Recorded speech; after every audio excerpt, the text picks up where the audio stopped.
let's quickly go over this. I'll let you get on your soapbox here a little bit and discuss the limitations of the positions for all-star starters. So, Yeah, why don't you elaborate on that a little bit here? I just don't think it's fair. I don't think the discussion around the All-Star weekend is fair because one, as much as maybe like there's no, there are incentives connected to All-Star games. Right.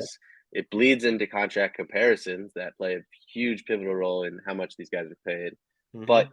you leave it to the fans that as much as I'm the biggest Derrick Rose fan there is, he'll be getting votes in 2030. You got Austin Reeves, you got Kevon Looney above deserving guys. Um, when are we going to actually get serious? Are we going to make it serious, or are we going to not make it not matter anymore? Because I've seen people use the accolade like an all-star starter, but you're telling me I have to pick three between Giannis, Joel, Jason Tatum, and KD. So then, like, we're not actually being serious about an all-star starter because how can that, play a big role in accolades, play a big role in contracts if I can't even pick the four best players? I love the recognition of the fans to vote, and I think we have to make it positionless. We have to make it not care as much, like not matter as much.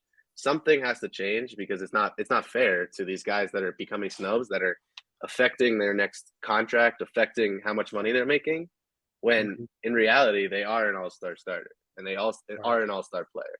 So I would love to see some kind of development in the impact of All-Star Weekend. If it's make it more of really just a break. I know a Hmm. lot of people won't like that because that will mess up the talent and the competition of the game.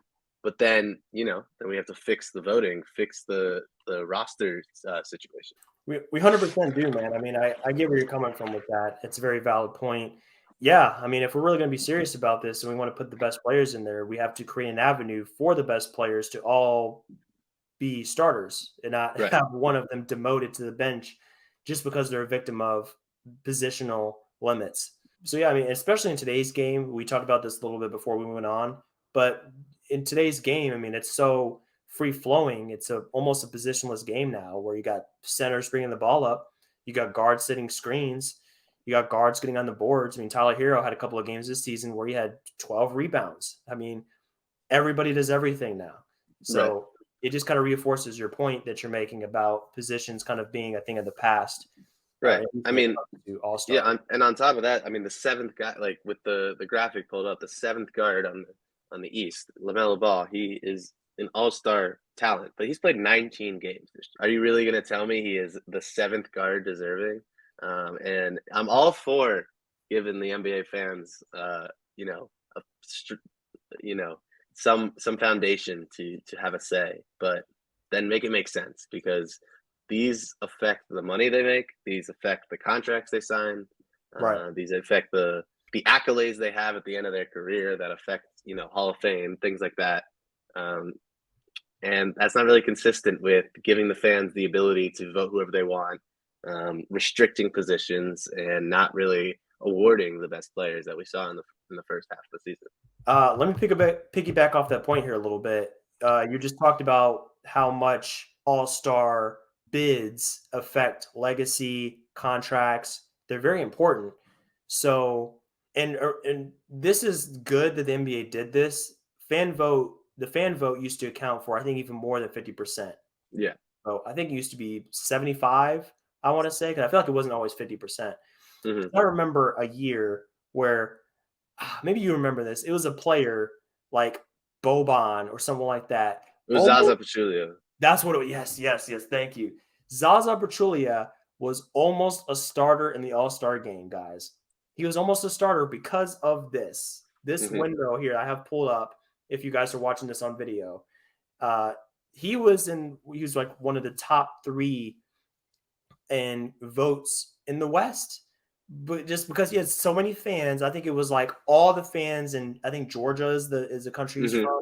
Yep. All everybody voted for him, so Right. it propelled his vote total up. So he almost, I mean, it was so close. Like I was going to absolutely like throw a fit if he made the game because, as you said, like there's so many players that are deserving that already don't make it, and they almost missed out on a spot because of Zaza Pachulia. And then now you look at this list here, you can see it here on the screen that I've pulled up. Fans account for 50%. That's still a large percentage, like half of the votes here. And Wiggins is 5 in the front court in the West. He's missed like half the season. Why is he there? Kevon Looney's number 9. Kevon Looney is 9. He's very solid, but it's Looney. Like, what are we Austin doing? Reeves. Austin Reeves is down there, guards in the Western Conference. In the East, I mean, the East front court isn't bad. Claxton, Paolo, Kuzma. I mean, they're not like egregious. You just brought up Paolo, so I mean, those are not. Yeah, no, I'm cool with those. I think it's when you get to the guys, LaMelo. Yeah. I love seeing LaMelo, Derek there, Rose. but He's you gonna know, be until he retires. He's gonna be on this list. absolutely, absolutely. It's a testament to how much the NBA fans love him. But Oh, he's a fan favorite for sure. so but that's 298,000 votes that are now not cast for actual All Stars. So Right. I wonder if maybe in the future the NBA restricts who you can vote for. Maybe we should start with the games play limit. mhm, Maybe you have to have played at least 50% of your team's games to be eligible, I think that's a or fair, yeah, that's a fair minutes test. per Yeah, game. You have to play at least 28 minutes a game to be eligible. Something like that. So just so right.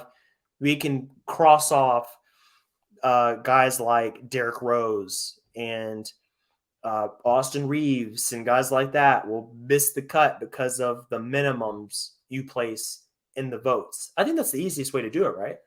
Yeah, no, I think that makes a lot of sense. I think restricting the guys that they could vote for, not a bad idea.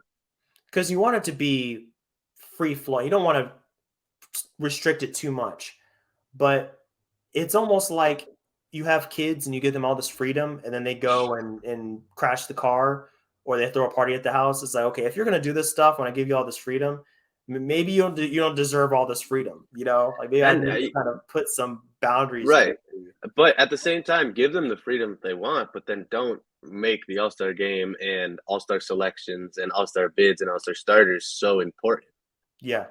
You can't have one and the other. Yeah, maybe it's time to reduce the fans share of the vote from 50 to 25 and then make the players in the media 50. So you kind of swap those a little bit so the fans Mhm. don't have as much of a say in that.